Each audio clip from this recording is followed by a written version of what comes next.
There are three basic ways to take alcohol out of beer. The first one is to use a yeast that doesn't produce a lot of alcohol. These new yeasts, they've been bred very specifically to be unable to ferment maltose and maltotriose. And those are the principal sugars in unfermented beer wort. They can ferment glucose and sucrose and a couple of simpler sugars, but this will result in a beer that only has 0.5% alcohol or less. Now, that's not alcohol-free. But on the other hand, it is at such a low level that you can consume it without becoming intoxicated. They're coming along, and I think they have huge potential in the future. The second way of producing an alcohol-free beer is through distillation. Now, distillation in beer is done exactly the way you distill whiskey. You heat up the mash, heat up the wort, the alcohol vapor comes off at around 170 degrees Fahrenheit or so, and it leaves behind everything else.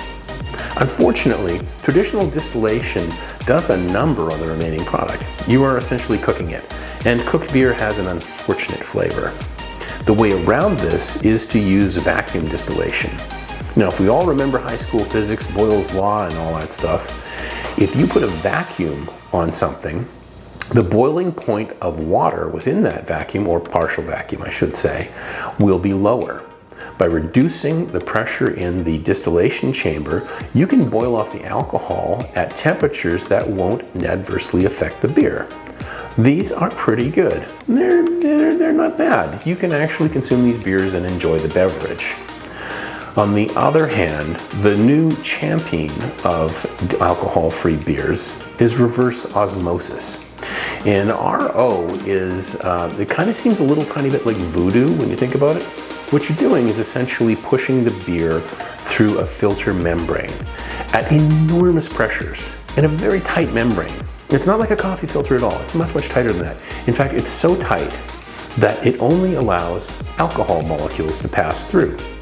So under huge pressure, you squish the beer, the alcohol molecules migrate to the other side of the filter membrane, and what you're left with is an alcohol-free beverage of beer. These beers have been a huge leap forward.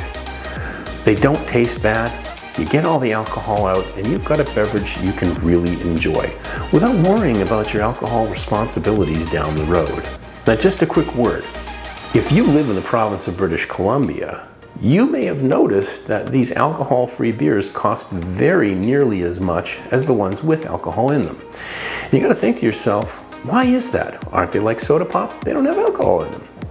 The truth is that the British Columbia government and the feds and excise and everybody involved isn't about to forego any revenue from a brewery.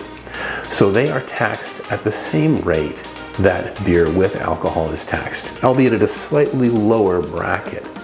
So while you think you could get an alcohol-free beer at a much lower price because of no taxation, that's not the world we live in.